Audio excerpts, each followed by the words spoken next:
My name is Liz Taub. I live in Chelsea. I'm going to be 68 years old next week. So happy birthday to me. I had a miscarriage in August of 1996. I had my first son in December of 1992.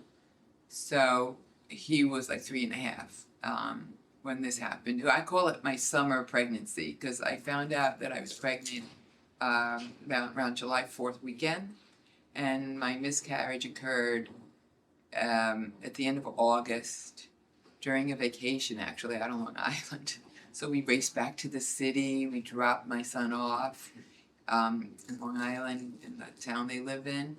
And we drove into the city quickly with a towel under me. I remember that.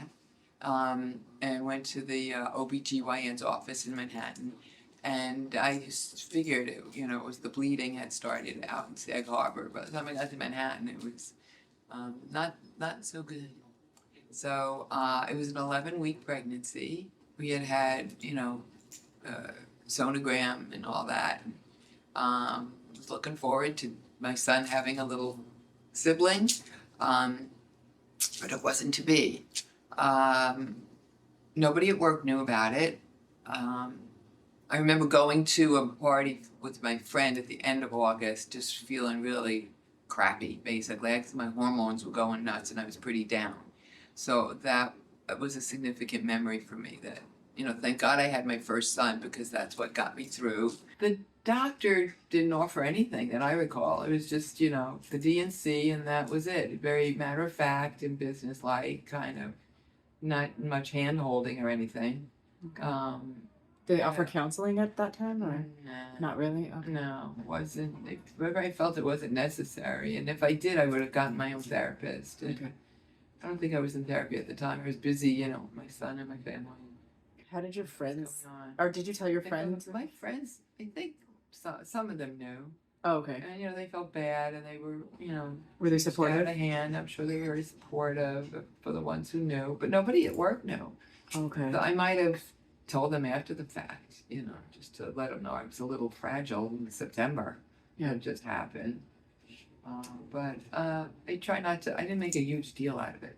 Do you think if it had been done this time, if it had happened in the time that we're in now, do you think you would have received it differently, or it would have affected you in a different way?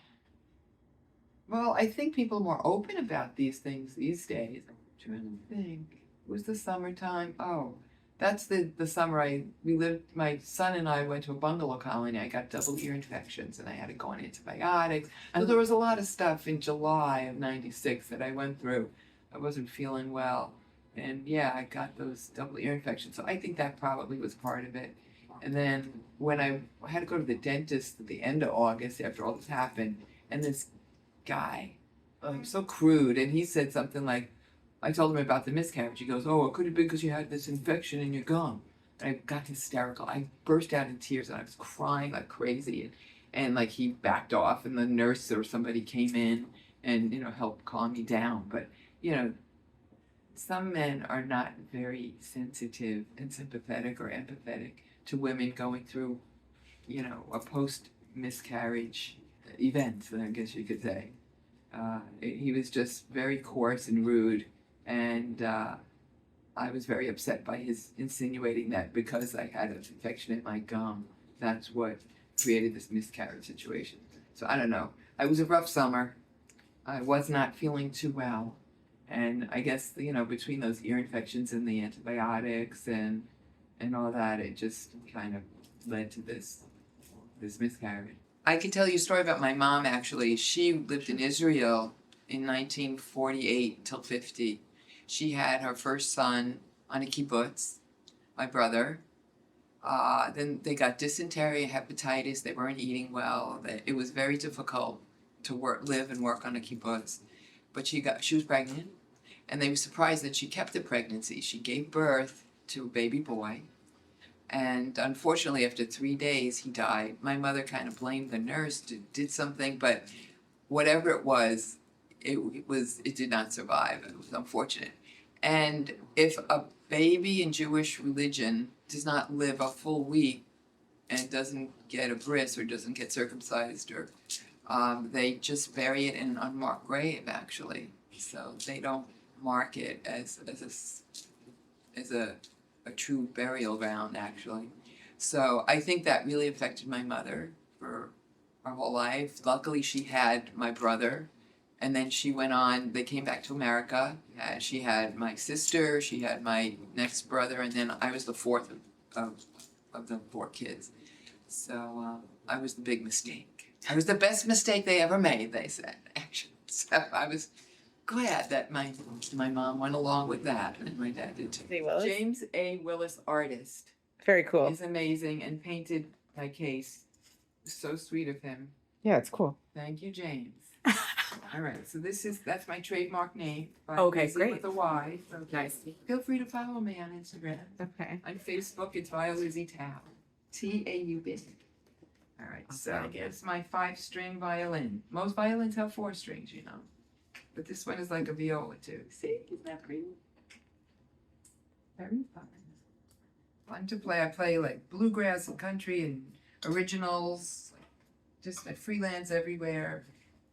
Playing with the baritones and Val Kinsler band, and just a lot of different groups. I'm a singer-songwriter too.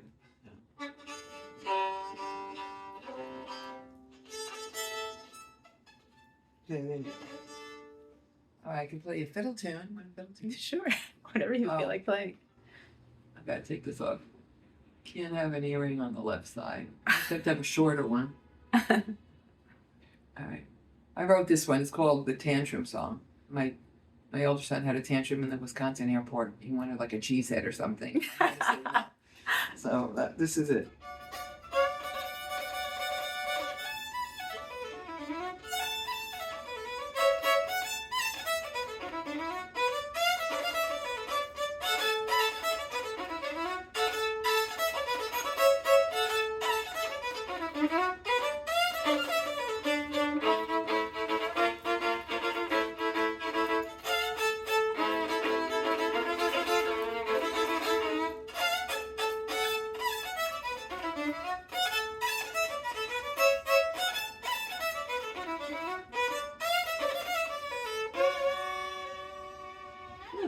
There you go. That's the tantrum song. That's awesome. Good job. It's fun. I write a lot of songs. I've written like lullabies for my kids. And, nice. That's a lot of songs for my husband who passed away 2 years ago. Oh, I'm sorry for your loss. Thank you. Prayer Hands and Blue Hearts is the name of that. Nice. But yeah, anything for your for the miscarriage. No, did you write? I wasn't really writing that much at that point in time. And I just kind of let it go and didn't dwell on it. But yeah, it was just an incident in my life that was kind of like sad and didn't follow my plan. That's for sure. But ultimately, it all worked out, and it's nice to have the support of family and friends when you're going through stuff like that. So make sure you reach out if that does happen to you. And I let it out. Crying is a good way to heal your body and get rid of the toxins. And it's okay to cry. It's okay to yell and scream and have your moments. But ultimately, you can need hope for the future, which is what I'm kind of an optimistic person, no matter what. And you just one foot in front of the other, one step at a time, and get the help you need, and call your friends when you feel bad, or call your family members. We'll listen to you, and that's really important.